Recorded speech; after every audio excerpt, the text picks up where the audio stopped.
Hi everyone, and welcome to another episode of Chemistry with Wikipedia. Today I will be doing a tutorial on how to find the formula of a hydrate. This does require you to know how to find empirical formula, so if you're not sure how to do that, go back and watch the empirical formula tutorial and then come back to this video. Okay, so what is a hydrate? A hydrate is a compound that has water molecules trapped within it. If I remove those water molecules to have pure compound, that form is called the anhydride form. So the anhydride has no water and the hydrate has lots of water. If I want to know exactly how much water the hydrate has, I need to calculate the number of water molecules per every unit of compound. So to do that, I need to know two pieces of information. I need to know how much of the hydrate is pure compound, meaning how much of it is anhydride, and I need to know how much of that compound is water. So my problem can be set up in two ways. I can either be given percentages, so there's only going to be percentage of compound and percentage of water. So I can figure out the amount of water in the hydrate using the percentages like we do for empirical formula, or I can be given masses. If I'm given masses, I need to know how much of the mass of my hydrate is anhydride and how much is water. So if I don't know one of these pieces of information, I can solve because the hydrate mass minus the anhydride mass is going to be the mass of the water. Even if I don't know the amount of water that's lost, I can calculate that value. All right. So once I know how much of the compound is anhydride and how much is water, I can continue on with using my rules of empirical formula. So I do percent to mass. In this case, though, with empirical formula, we did the percent to mass of all of the elements. Here, we're only going to do the percent to mass of two things, of the compound and of the water. So I will only ever have two parts to any hydrate problem. Once I have the mass, I can go mass to moles. So when I do this, I'm looking at the molar mass of my compound, which I will have to calculate, and the molar mass of water, H2O, which if I do this math, I get that the molar mass of water is 18.02 grams. It's easy enough to calculate, but I'm going to put that here so that we don't have to keep calculating it for every problem. Once I'm in moles, I can then divide by small. This is going to be the end of my problem. When I divide by small, I will get two whole numbers. The compound will be 1, and then the water will be some other whole number. If I don't get two whole numbers, it means that I've done something wrong. Usually it's in finding the molar mass of the compound. Okay, let's take a look at some examples. So the first example here we have is that a hydrate contains 48.8% magnesium sulfate, MgSO4. What is the formula of the hydrate?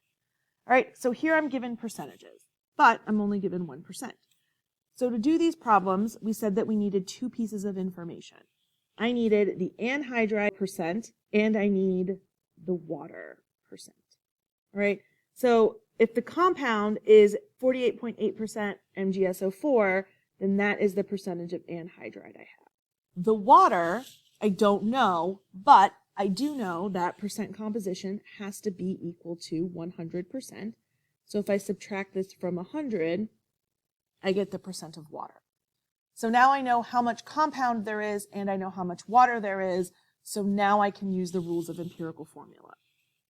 So I have MgSO4, I have 48.8% of that, and water, I have 51.2%.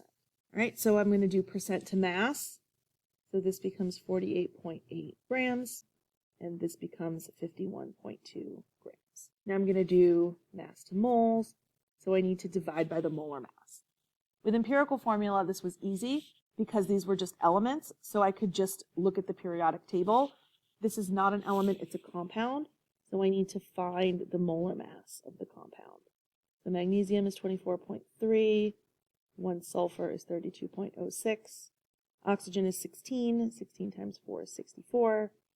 So when I add all of that together, I get 120.36. So that's going to go here. All right, and then the molar mass of water, we just said was 18.02 grams. So now we're going to do our math on this. So we get 0.405 moles MgSO4, and here we get 2.841 moles of H2O. So now I'm going to divide by small. 0.405 is the smallest. And when I do this, I get 1 MgSO4, and I get 7 H2O. So that means that for every 1 MgSO4, there are 7 water molecules trapped. So the formula would be written as MgSO4 dot 7 H2O. So that's if we are given percentages. If we're not given percentages and we're given mass, then we need to figure out still the same 2 pieces of information. I need to know the anhydride and I need to know the water. If I read this, I have that gypsum is a hydrated calcium sulfate.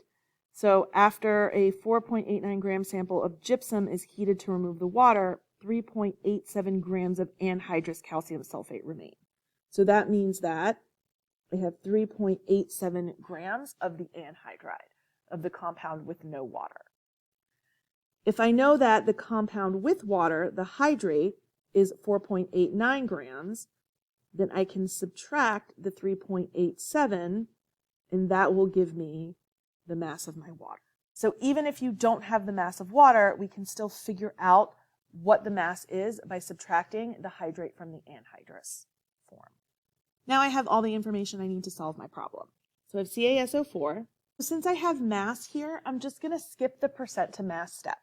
If I wanted to, I can figure out what the percentage of anhydride is and what the percentage of water is, but I don't really need to do that because I'm just going to convert it back to mass. So if I already have mass, I can just start there. So I have 3.87 grams of the CaSO4, and I have 1.02 grams of the water.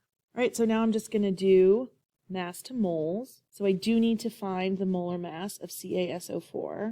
So calcium is 40.08, the sulfur is 32.06, and 4 oxygens are 64. It's going to be 136.14 grams. That's the molar mass of CaSO4. Now I do water, which I know to be 18.02 grams.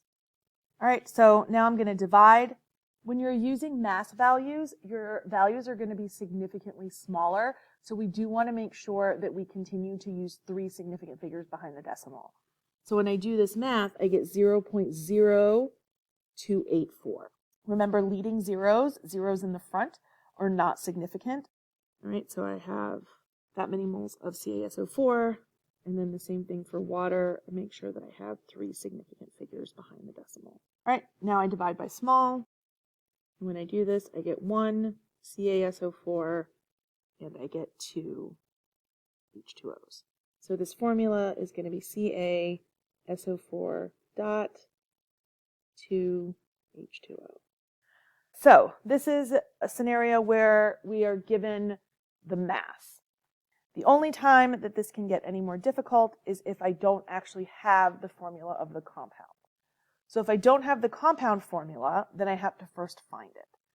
So this tells me that an anhydrous sample of the compound has 29.8% sodium, 40.56% sulfur, and 30.36% oxygen. And then it tells me that the hydrate has 36.6% water. So I broke this down into 2 parts. The first part is I need to find the empirical formula of this compound. So to do that, I need to know the amount of sodium, the amount of sulfur, and the amount of oxygen. For the first part, the percent of water doesn't matter. I don't need the percent of water to figure out the empirical formula of the compound. So for part A, I'm just going to ignore that water, and I'm only going to focus on the elements. Na, S, and O. So we'll do percent to mass, mass to moles. Now I divide by small, and I get this. 1 Na, 1 S, and 1.50. So finally, I multiply till whole. So 0.5 is 1/2, so I multiply by 2. I get 2 Na, 2 S, and 3 O. So the formula of my anhydrous compound is Na2S2O3. So now that I have the empirical formula of my compound, I can now find the hydrated formula. This is where I do need to now go back and look at this percentage of water. So I need the anhydride amount and I need the water amount. So in this case, I'm given that the water is 36.3%. So that means that the anhydride is going to be 100 minus 36.3, which is going to give me 63.7%. Now I have all the information that I need. So I have Na2S2O3, I have 63.7%. In the water, I have 36.3%. So since I'm starting with percent, I do percent to mass, and then mass to moles. So I do need to find the molar mass of Na2S2O3. 2 NAs is 22.99 times 2, which is 45.98. 2 S's is 32.06 times 2, which is 64.12.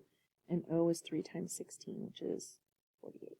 And when I do that math, I get 158.1 grams. So I'll put that here for my molar mass of Na2S2O3. And then the molar mass of water is, of course, 18.02 grams. So when I do this, I get 0.403 moles of Na2S2O3 and 2.104 moles H2O. Now I divide by small, and I get 1 Na2S2O3 and 5 H2O. So my hydrate formula here is N2S2O3 dot 5 H2O. Awesome. And that is how we find formulas of hydrates. This has been another episode of Chemistry with Wikipedia Tutorial Edition. I hope you learned something, and until next time, keep on chemin'.